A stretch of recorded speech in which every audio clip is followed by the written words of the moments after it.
اسی لیے اللہ پاک جل شانہ نے فرما دیا ان لوگوں وَلَا تَقُولُوا لِمَن يُقْتَلُ فِي سَبِيلِ اللَّهِ أَمْوَاتٌ. او مولویوں، مفسروں، شیخ الحدیثوں، پیروں، فقیروں، بادشاہوں، تاجروں، تمام کے تمام قرآن کریم کا اعلان سن لو.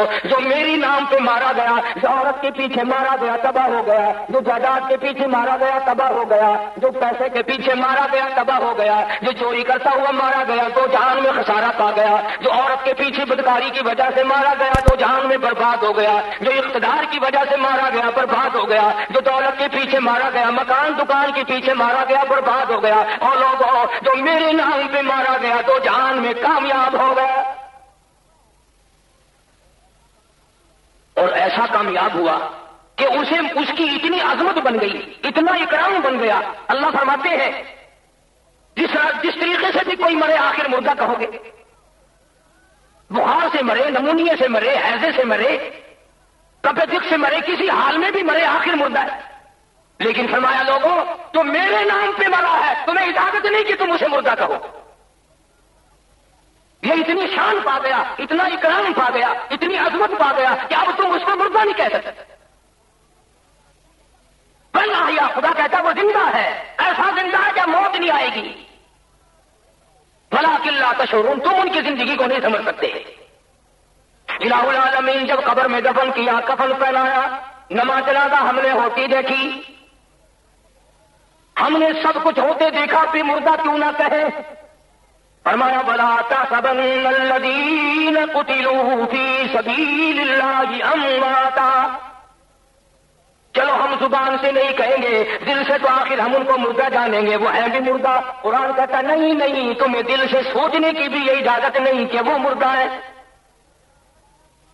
بل احیاء عند ربهم یرزقون، وہ ایسے زندہ ہے. خدا کہتا ہے ٹھیک ہے، بیوی کی پکائی ہوئی نہیں کھاتے، بیٹی کی پکائی ہوئی نہیں کھاتے، بہن کی پکائی ہوئی نہیں کھاتے، رشتہ داروں کی پکائی ہوئی نہیں کھاتے، ہوٹل کا کھانا نہیں کھاتے، کسی اور لنچ کی جگہ کا کھانا نہیں کھاتے. فرمایا عند ربهم یرزقون، وہ کھاتے ہیں، میں خدا ان کو کھلاتا ہوں. اور سوال کرو، الہ العالمین کھانا تو قید میں بھی ملتا ہے، جیل خانے میں بھی ملتا ہے، اس طرح سے تو ان کا حال نہیں بنا ہوا. فرمایا نہیں، فریحین، وہ کھانے میں، پینے میں، رہنے میں بڑے خوش ہیں. بما آتاہم اللہ من فضلہ ویستبشرون بالذین لم یلحقوا بهم من خلفہم الا خوف علیہم ولا هم یحزنون.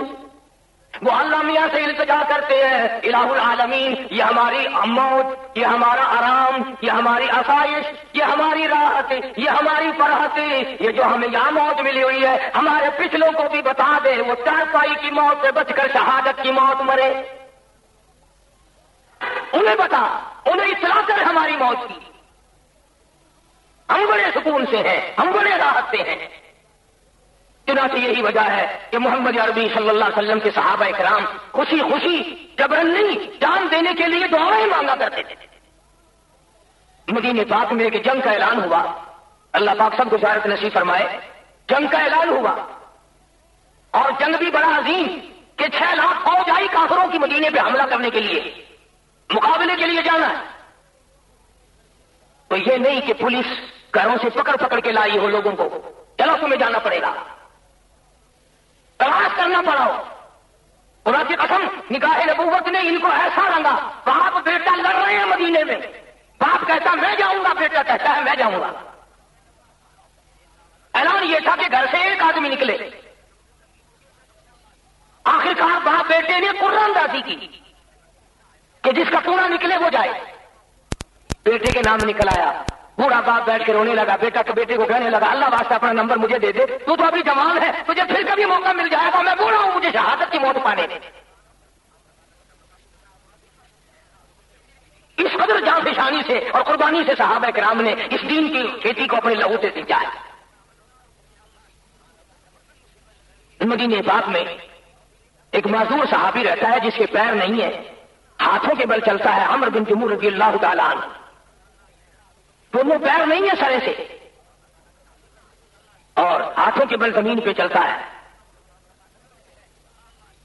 جنگ احد ہوا، 2 جوان بیٹے تھے، دونوں کو بھیج دیا، دونوں لڑائی میں چلے گئے، جہاد میں چلے گئے۔ عمر بن جموح رضی اللہ تعالیٰ عنہ کی بیوی آ کے کہنے لگی کمال ہے، میں مدینے کی عورتوں میں بیٹھنے کے قابل نہ رہی، مجھے شرم آ رہی ہے مدینے کی عورتوں میں بیٹھتے ہوئے۔ خامد نے پوچھا کیوں، کیا ہوا؟ کہنے لگی سب کے خامد جہاد میں، جنگ میں، لڑائی میں چلے گئے، میرا خامد گھر میں بیٹھا ہے، سب اللہ کے نام پہ جان دینے کے لیے چلے گئے، تو یوں بیٹھا ہے۔ میری آنکھ جھک گئی مدینے کی عورتوں کے سامنے، میں شرمندہ ہو گئی۔ عمر بن جموح رضی اللہ تعالیٰ عنہ معذور صحابی کہنے لگا اللہ والی تیری آنکھیں تو ہیں، دیکھ تو صحیح، حملہ کرنے کے قابل نہیں، حملہ روکنے کے قابل نہیں، ہتھیار چلانے کے قابل نہیں، معذور ہوں، پیر نہیں ہے۔ اس زمانے کی عورتوں کے بھی کیا دماغ تھے، کیا عقل تھی، اور کہنے لگی حملہ کرنا یا حملہ روکنا شرط نہیں، اور جھنڈا نبی کا ہو، جھنڈے کے نیچے جا کے کھڑا ہونا شرط ہے۔ ہم نے ٹھیکہ اٹھایا کامیابی حاصل کرنے کا، یہ کافروں کو قتل کرنے کا ہم نے کو ٹھیکہ لیا ہے۔ عمر بن جموح رضی اللہ تعالیٰ عنہ صحابی نے کہا اللہ والی اپنے 2 بیٹے تو گئے ہوئے ہیں، وہ یہ تو نہیں کہ ہمارا گھر محروم ہو۔ عورت ذات ہو کر کہنے لگی خدا کی قسم جب تیرے بیٹے جنت میں جائیں گے ہرگز نہیں کہیں گے ہماری جگہ ہمارے باپ کو بھیج دیں۔ جب بیٹے جنت میں جائیں گے تو وہ باپ کا نام نہیں لیں گے کہ ہم نہیں چاہتے ہمارے باپ کو بھیج دو۔ ان کا اپنا کردار ہے، تو یہاں کیوں بیٹھا ہے؟ وہ کہنے لگا میری عقل نہیں کام کرتی، میں وہاں جا کے کروں گا کیا؟ انہیں کرنے ورنے کی شرط نہیں، جا اللہ کا نام لے کے نکل جاؤ اللہ کے نام پر۔ بس غیرت کھائی ہے عمر بن جموح رضی اللہ تعالیٰ عنہ کو، دل پہ صدمہ لگا، عورت کا میلہ لگ گیا، یہ سارے کام میرے مار کے تو کراتی ہیں، کرنا دے دیا ہے، جوان بنا پھرتا ہے، چنا بنا پھرتا ہے، مرد بنا پھرتا ہے، میرا مارا سے کام ہویا۔ عمر بن جموح رضی اللہ تعالیٰ عنہ نے اللہ کے حضور میں جھولی پھیلا دیا ہوں میرے مولا میری گھر والی مجھے تانا دے رہی ہے، مجھ پہ تنز کر رہی ہے، تو جانتا ہے میرے پیر نہیں، معذور ہوں، غریب ہوں، محتاج ہوں، میں حملہ کرنے کے قابل نہیں، میں حملہ روکنے کے قابل نہیں، میں لڑائی میں کچھ کام کرنے کے قابل نہیں، تیرے نام پہ نکلتا ہوں، اور مولا تیرا خزانہ بڑا وسیع ہے، جہاں بڑے بڑے بہادروں کو قبول کرے گا، جہاں بڑے بڑے جرت والوں کو قبول کرے گا، جہاں بڑے بڑے شجاع لوگوں کو قبول کرے گا، جہاں بڑے بڑے جوانوں کی جان کا نذرانہ قبول کرے گا، مولا وہاں میں محتاج کی۔ وہ تو مذاق میں لگے رہے۔ عمر بن جموح رضی اللہ تعالیٰ عنہ نے آگے بڑھ کر اللہ کا نام لے کر نیچے بیٹھے بیٹھے 7 کافروں کی ٹانگیں کاٹ دی، 7 کافروں کی ٹانگیں کاٹ دی عمر بن جموح رضی اللہ تعالیٰ عنہ نے۔ اور جب رگڑا لگا نا کافروں کو، کہنے لگا ارے تم تو اس کو لگڑا کہتے تھے، اسے تو تباہی پھیر دی۔ ایک آدمی محتاج ہو کر 7 کا سجا ناز کر دیا اس نے تو۔ سارے قافل آگے بڑھے اور ایک بہت بڑا مجمع عمر بن جموح رضی اللہ تعالیٰ عنہ پہ ٹوٹ پڑا، 3 ٹکڑے کر دیے۔ عمر بن جموح رضی اللہ تعالیٰ عنہ کے 3 ٹکڑے کر دیے گئے۔ اور جب جنگ ختم ہوا، لڑائی ختم ہوئی، بیٹوں نے باپ کی لاش کو پہچانا اور ڈاچی اونٹنی پہ رکھ کر مدینے کی طرف لانا چاہتے ہیں کہ جنت البقیع میں دفن کریں گے۔ بیان ہے صحابہ کا کہ وہ جو ڈاچی تھی، اونٹنی تھی جس پہ لاش رکھی عمر بن جموح رضی اللہ تعالیٰ عنہ کی، وہ دائیں چلتی ہے، بائیں چلتی ہے، پیچھے کو ہٹتی ہے، ڈنڈے مارتے ہیں، بیٹھ جاتی ہے، مدینے کی طرف قدم نہیں اٹھاتی، مدینے پاک کی طرف نہیں چلتی۔ عمر بن جموح رضی اللہ تعالیٰ عنہ کے بیٹوں میں سے ایک بیٹا دوڑا ہوا دربار رسالت میں پہنچا، سب کہتے صلی اللہ علیہ وسلم، سبحان اللہ، کتنے خوش نصیب لوگ تھے جو ساری چیزیں حضور سے پوچھ کے کرتے تھے صلی اللہ علیہ وسلم۔ خدا کی قسم ایسی غلامی کی صحابہ نے، ایسی تابعداری کی، اپنے بچوں کے نام بھی خود نہیں رکھے، اپنے بچوں کے نام بھی صحابہ کرام نے حضور سے پوچھ پوچھ کر رکھے۔ کوئی کام نہیں کرتے تھے جب تک اپنے آقا حضرت محمد رسول اللہ صلی اللہ علیہ وسلم سے پوچھ نہ لیتے تھے۔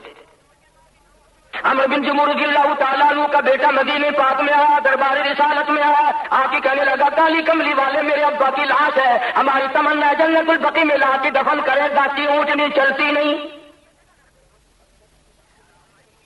اب نبی کی بات تو نرالی ہوتی ہے نا۔ آپ صلی اللہ تعالی علیہ وسلم نے فرمایا جا اپنی والدہ سے پوچھ کیا گھر سے جس وقت عمر بن جموح نکلے تھے کیا کلام ہوا تھا، کیا بات کہی تھی۔ جا کر اپنی اماں سے پوچھا، اماں نے بتلا دیا میں نے مہرا دیا تھا، تانا دیا تھا، غیرت کھا کر دروازے پہ بیٹھ کر جھولی پھیلا دی تھی، مولا میری لاش بھی میرے گھر نہ لوٹانا، ایسا قبول کرنا، جہاں شہید ہوں وہی رکھنا، میری لاش بھی میرے گھر نہ آئے۔ بیٹے نے جا کر حضور کریم صلی اللہ علیہ وسلم کو بتایا کہ جی یہ دعا مانگی تھی، فرمایا اللہ نے قبول کر لی، تم بھی اگر لے کے چلو گے پھر بھی نہیں چل سکو گے، وہیں دفن کرو۔ عرض کرنے کا مقصد یہ کہ یہ لوگ اس بات کے متلاشی تھے، جستجو میں رہتے تھے کہ کم موقع ملے میری گردن ہو اور تیرا حکم ہو۔ ہم تو خدا کے حکم کے سامنے معمولی مرضی بھی چھوڑنے کو تیار نہیں۔ شیطان کہتا ہے کہ نماز پڑھ کے کیا ملے گا، خدا کہتا ہے نماز نہیں پڑھے گا تو جہنم کے انگارے ملیں گے۔ اب شیطان کی مانی رحمان کی ٹکرا دی۔ شیطان کہتا ہے جھوٹ بولو گے تو اتنی کمائی ہو جائے گی، رحمان کہتا ہے سچ بولو گے تو میں اس تھوڑے میں برکت ڈال دوں گا۔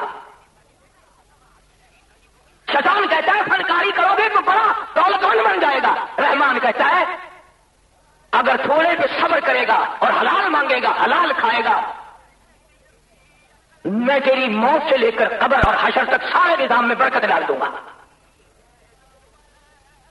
چنانچہ یہ ایسے لوگ تھے، سیدنا حنظلہ رضی اللہ تعالی عنہ صحابی ہے، نوجوان ہے، شادی ہوئی، پہلی رات ہے، دلہا دلہن گھوٹ کمار پہلی رات ستے ہوئے تھے، پہلی رات سوئے ہیں، عمر بھر کی تمنائیں پوری ہوئی، عمر بھر کی حسرتیں ہیں، آرزویں ہیں، جوانی ہے، شباب ہے، حسن ہے، جمال ہے،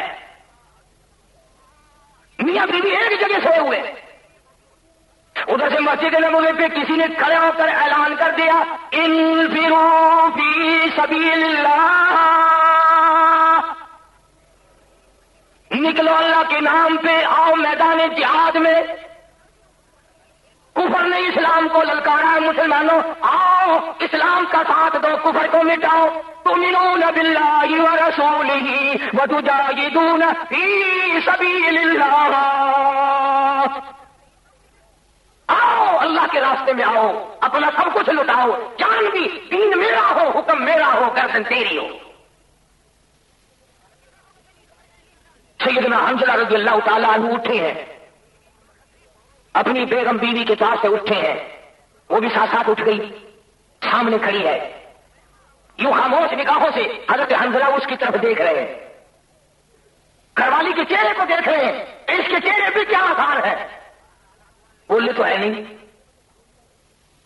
آخر وہ بھی تو صحابیہ تھی، تو میرے تیرے جیسا کلمہ تو نہیں پڑھتی تھی، زبان پہ کلمہ پیٹ میں پاپ، زبان پہ کلمہ پیٹ میں حرام، زبان پہ کلمہ آنکھوں میں حرام، زبان پہ کلمہ کپڑا اوپر حرام کا، کمائی حرام کی، رات دن ارادے بدماشی کے، حرام خوری کے۔ سیدنا حنظلہ رضی اللہ تعالیٰ عنہ کی گھر والی کہنے لگی ہو حنظلہ جو کچھ خاموش نگاہوں سے کہنا چاہتے ہو میں تاڑ گئی ہوں، میں جان گئی ہوں، میں سمجھ گئی ہوں۔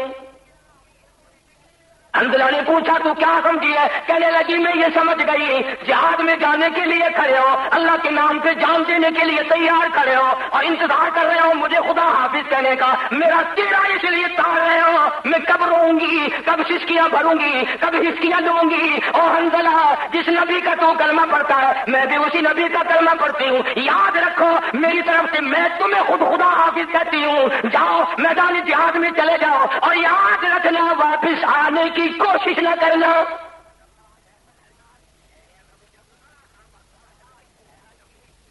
کیا بات ہے حنظلہ کی بیوی، تمہارا آپس میں پیار نہیں؟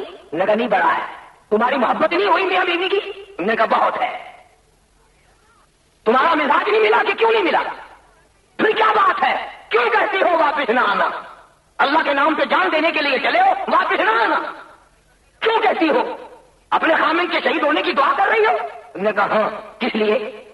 کہنے لگے میرا ارادہ یہ ہے، میری تمنا ہے، میری آرزو ہے، میری حسرت ہے، میری عمر بھر کی یہ جستجو ہے کہ میرا خامن اللہ کی راہ میں شہید ہو اور قیامت کے دن جب میری پیشی ہو اللہ پاک مجھ سے پوچھے گا او حنظلہ کی بیوہ تو دنیا سے کیا لائی؟ میں عرض کروں گی لائی اور میرے پلے کچھ نہیں، اتنی سی بات ہے دنیا میں لوگ مجھے ایک رات کے شہید کی بیوہ کہہ کر بلایا کرتے تھے، ایک رات کے شہید کی بیوہ کہہ کے مجھے بلاتے تھے، میں اللہ کے سامنے اپنا یہ عذر پیش کروں چنانچہ سیدنا حنظلہ رضی اللہ تعالی عنہ کچھ عورت نے بات کی، کچھ اپنا جذبہ تھا، قرآن کی ایک آیت کا ایک کلمہ سن کر حضرت حنظلہ کو نہ پہلے رات یاد رہی، نہ دلہن یاد رہی، نہ بیگم یاد رہی، نہ دنیا کی زندگی آسائش اور آرام یاد رہا، بلکہ جو غسل جنابت کرنا تھا وہ بھی بھول گئے، جو غسل واجب تھا وہ بھی کرنا بھول گئے، تلوار لی اور میدان میں پہنچ گئے، تلوار لی اور میدان میں پہنچ گئے، اور وہاں جا کر کافروں کے مجمع پہ حملہ کر دیا، اور حملہ کرنے کے بعد کافروں نے حضرت حنظلہ کو شہید کر دیا رضی اللہ تعالیٰ عنہ۔